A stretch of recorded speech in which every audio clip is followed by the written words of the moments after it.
सभी को नमस्कार। आज एक प्रेरक कहानी जो कुछ हमें पॉजिटिव वे में ले जाएगी।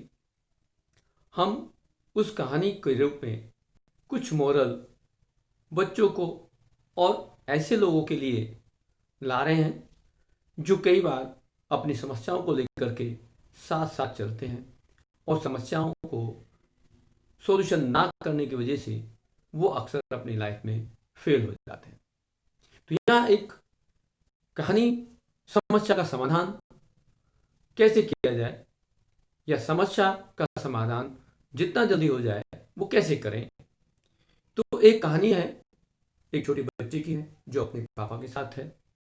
वो अपने पापा के साथ रोज एक सैर के लिए जाता है पहाड़ी पर और पापा से एक दिन कहता है कि पापा आज हम रेस लगाते हैं और इस रेस में जो पहाड़ी पर ऊपर जल्दी पहुंच जाएगा वो जीत जाएगा। पापा उसकी बात मान लेते हैं और वो चल देते हैं। धीरे धीरे वो चलते हैं और अपनी रेस को आगे बढ़ाते हैं। कुछ देर दौड़ने के बाद उसके पिताजी अचानक रुक जाते हैं और वो बच्चा कहता है, पापा क्या हुआ, क्या आप अभी से हार गए? और वो मुस्कुराने लगा। तो उसके पापा ने कहा, नहीं बेटे, मेरे जूते में कंकड़ पड़ गई है, बस उसी को निकालने के लिए रुका हूं और फिर हम आपके साथ चले। तो बेटे ने कहा कि कंकड़ तो मेरे जूते में भी पड़ी है, पर अगर मैं रुक गया तो रेस हार जाऊंगा और ये मुझे डर है। और वो फिर आगे तेजी से भागने लगा। पिताजी भी कंकड़ को निकालकर आगे बढ़े।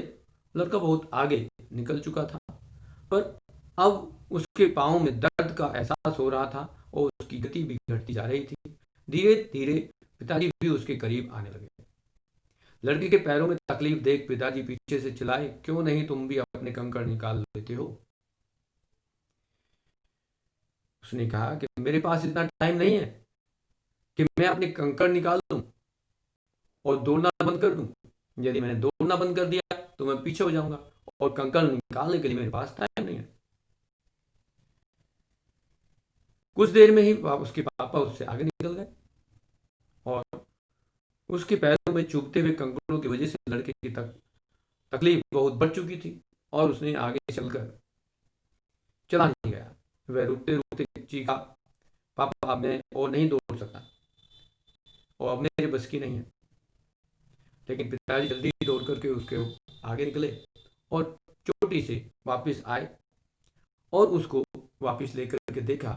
जब वापस आए और उसको देखा तो उसके जूतों में, उसके पैरों में से खून निकल रहा था।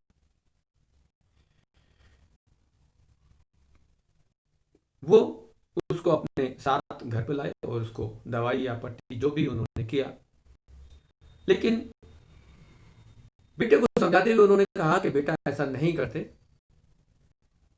कि अगर हमारी लाइफ में कोई प्रॉब्लम आती है तो हमें उसे ये कहकर टालना नहीं चाहिए कि हमारे पास टाइम नहीं है। हमें अपने टाइम को मैनेज करना होगा, समस्या को खत्म करना होगा और फिर आगे हमें अपनी लाइफ की, अपनी रेस को आगे कवर करना होगा। यदि आपके पास कोई समस्या है, उसको यदि आपने रहते टाइम पर समाप्त नहीं किया तो वो आगे एक विकराल रूप लेकर के आपके सामने खड़ी होगी और वो आपको आगे बढ़ने से रोक देगी। तो जब भी आपकी लाइफ में कोई समस्या आए तो उसको तभी हल करने की कोशिश करनी चाहिए। अब वो यदि आपसे हल नहीं होती, आपके अंदर जो कैपेबिलिटी है उसके अंदर वो सोल्यूशन नहीं मिलता, तो आप अपने किसी नियर डियर, अपने दोस्त, अपने मम्मी पापा, अपने गुरु, अपने टीचर, अपने बड़े बहन भाई, किसी से हेल्प लेकर के उसको हल करें। जितना जल्दी हो सके उसको हल कर लें।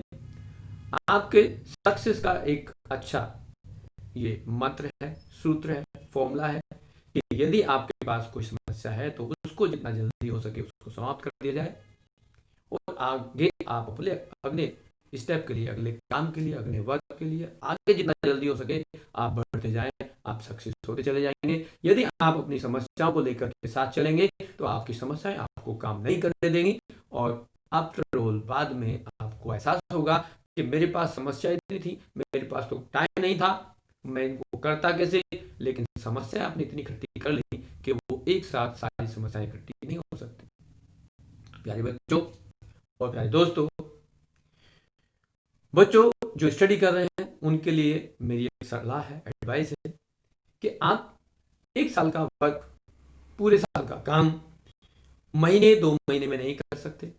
इसलिए आप पूरे साल के वर्क को, जैसा कि आपकी बुकों में डिवाइड किया गया है, कुछ चैप्टर्स हैं, कुछ उसमें पीरियड डिवाइड किए गए हैं, उनको यदि आप जो है पार्ट में कर लेंगे, कम करेंगे और उनको जितना हो सके टाइम टू टाइम करते रहें, आपको उसमें हेल्प होगी। और जितना जल्दी हो सके आप उसको खत्म कर लें, टाइम के अनुसार पूरा कर लें, आप उसमें सक्सेस होंगे और आपके फ्यूचर में आपको कॉन्फिडेंट आएगा कि हाँ, हम अच्छा एक काम कर रहे हैं। Thank you for